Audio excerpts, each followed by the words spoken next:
In Moscow, they were celebrating victory, commemorating the defeat of Nazi Germany. But this year's Red Square parade had been scaled back out of fear of a Ukrainian attack.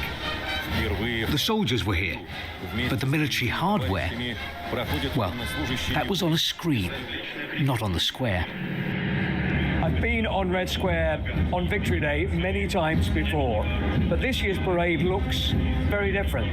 There are no tanks, no missiles, none of the military hardware that Moscow normally showcases on this day to try to project its power to the world. Vladimir Putin likes to project strength and will have been reluctant. By the way, you see there's Lukashenko that in the background there.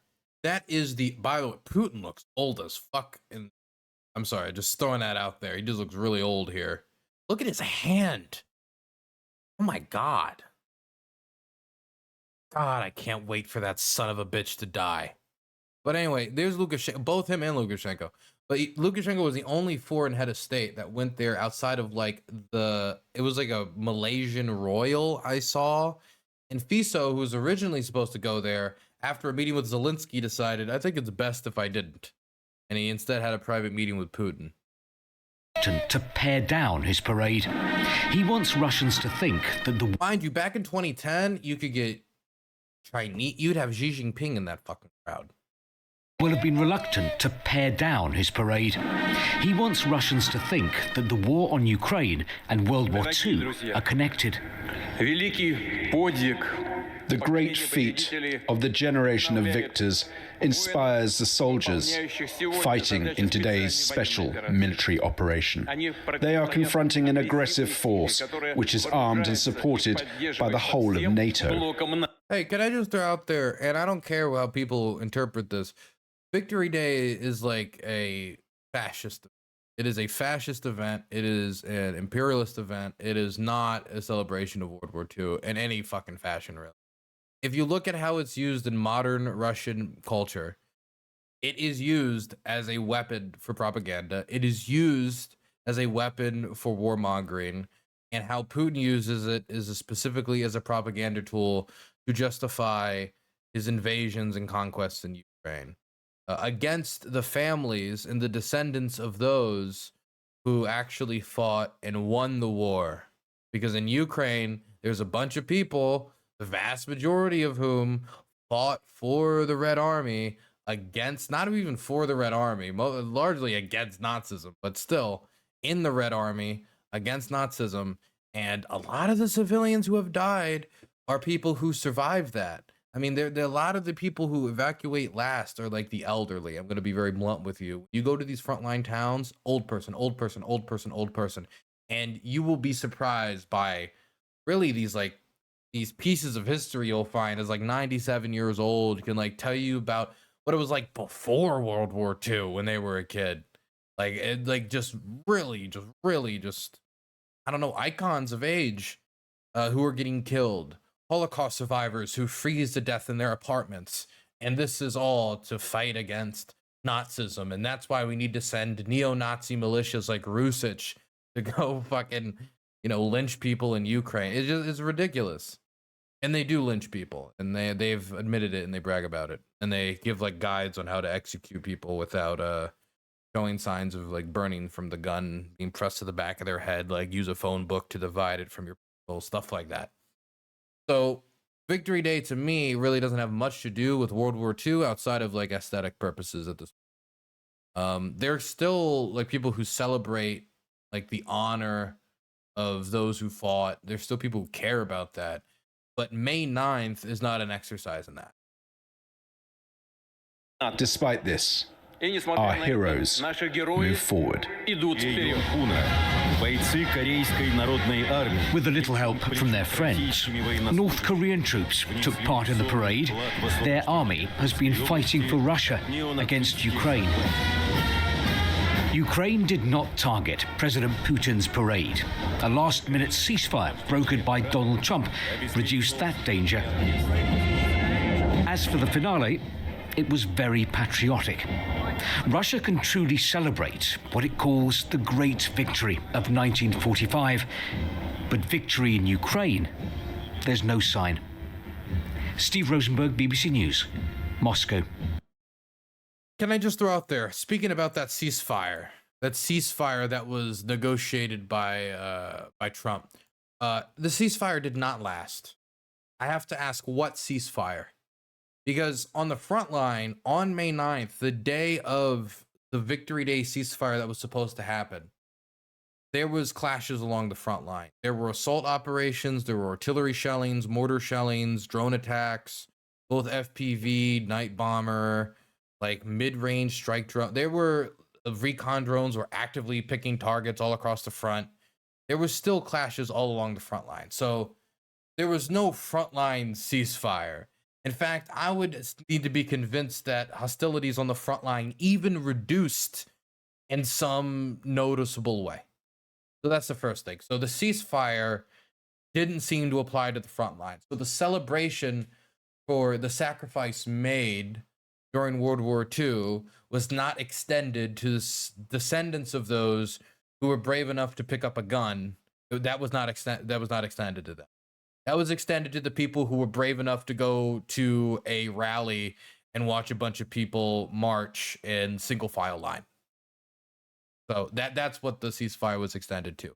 That's the first thing. The second thing is that there was a ceasefire offered on the 6th, where the Ukrainians would be, they offered one earlier in order to say, hey, look, we can do one from the 6th to the 9th, so we can see that you're serious about it before we say, fine, we're not going to target your massive event where you march tons of soldiers in very condensed lines that would make any 20-year-old Ukrainian drone pilot fueled by nonstop energy drinks and vapes would make any of them salivate. We're going to not do that. Maybe we have a ceasefire beforehand and it extends into it. The Russians responded to that by bombing Ukraine very, very heavily on the 6th and very, very heavily on the 7th. So that was not accepted on the Russian side. But then after they did those big bombing attacks, as if to just try to get one more punch in before the buzzer, they then went to Trump and, I'm not going to use the word begged. That's a lie, I am. They begged Trump essentially to get them a ceasefire that Trump said, oh, I hope this extends and the ceasefire is extended. But we're going to ceasefire for these days. And it's supposed to start on May 9th and then go to May 10th and then May 11th, right? So we're talking about a ceasefire that goes through Victory Day, then the days that follow Victory Day. And Trump was so bold. This man who just cannot stop going to the humiliation factory and expecting a different result. He was so bold as to say, I wonder if this ceasefire could extend to a longer ceasefire. Well, after one day of not a ceasefire being respected on the front line, the day after, when there was still supposed to be 48 hours of ceasefire, the Russians do a long-range attack, killing Ukrainians and injuring Ukrainians across the country. So they did not respect the ceasefire. They did not respect the ceasefire back when it was supposed to be a civilian ceasefire that Trump said he negotiated. And they did not respect the energy ceasefire for 2 hours as they struck Ukrainian energy infrastructure, knocking it out. Once Trump had negotiated the energy ceasefire that immediately fell through. So right now, we are currently on 3 failed ceasefires negotiated by Donald Trump. One that had to do with civilians, one that had to do with energy infrastructure, and one that had to do with cushioning the dates around Victory Day. And I'm not even going to talk about his dream extension. It was so ridiculous. I mean, I don't even think it's worth mentioning. So yeah, this is another failed ceasefire. I don't know what else to say about it. It's exactly what I expected. Why would the Russians, after Victory Day was protected, why would they care to extend the ceasefire any further? Trump said 3 days. Russians got what they wanted, a protected Victory Day, and then immediately started bombing the Ukrainians again. Immediately, once the usefulness of the ceasefire was no longer applicable, to protecting Putin's image on Victory Day, protecting his propaganda project, protecting the soldiers that were marching, both foreign when you talk about the North Korean soldiers or Russian, immediately just reverse course, screw you. We are no longer going to respect the Victory Day ceasefire. So this makes it even funnier when Donald Trump came out in the last 24 hours and he said that he thinks that a peace in Ukraine is just around the corner. It's almost here. Peace in our time is the way that he was speaking, that he thinks it's very close. Why does our president keep insisting on humiliating himself like this? The word on the street is that Donald Trump wants a peace deal before the midterms in order to give him a boost, because as much as they're gerrymandering right now, they think they're edging it out. They're not confident that it's going to be enough to control the House. And the Senate is not a gerrymander game. You just have 2 Senate seats across the whole country, across the whole state. This is how it works. You can't really gerrymander a Senate seat. You can gerrymander the House. So he's nervous about those results, and he wants to advertise himself as a peacemaker. Now, before, what Trump would do is he would say that he had stopped 8 wars, having stopped really none. The closest would be Gaza, where there's still people dying. It certainly wasn't the Congo. If villages are burning and people are getting massacred, that's not an end to a war. And he even tried to do it without even negotiating with the rebels in question, the M23 rebels. Very fascinating negotiation strategy. But his 8 peace deals is just a crock of shit. And so this would just be a way to try to solve that crock of shit, but even more to balance himself as a peacemaker after he started this large war against Iran. And so this image of a peace candidate has largely been sullied. He was unable to get peace in Ukraine. He started a war against Iran. And the only thing that he could claim is that the most violent part of the hostilities between the Israelis and the Palestinians has decreased in their violence. That's the most you can get. So I am not expecting much from Trump's claims that a ceasefire, which just failed. He said, oh, we're going to extend this ceasefire. Oh boy, we're excited to extend the ceasefire. Doesn't even last 3 fucking days. And he says that peace is right around the corner. What am I supposed to do with that? What am I supposed to do with peace is right around the corner? I open my window and I hear bam, bam, bam, bam, bam, bam. Hey, there's a ceasefire on, isn't there? Doesn't sound like a ceasefire outside my window. Last ceasefire, I listened to it outside my window as well. I was in Pokrovsk, I think, for that ceasefire. Oh my God. And then there's the last piece of the puzzle, and that's Vladimir Putin. And I think this might be part of the reason why Donald Trump seems so giddy right now, is Vladimir Putin said publicly in a speech that he thinks that we're close to an end to the war in Ukraine. And so some people are looking at that, and I've seen so many interpretations of it. One is, oh my God, he's ready to finally negotiate in good faith. Isn't that great? Another is, ooh, this means that there's a big offensive coming, that they've culminated their troops. I saw this from some prepper account, by the way, so I don't want to give this too much credibility. I think it was a Canadian one. So Canadians have to claim this one. Oh my goodness. This means that there's going to be a big offensive. They're going to gather all the troops and they're going to march and they're going to take this or that.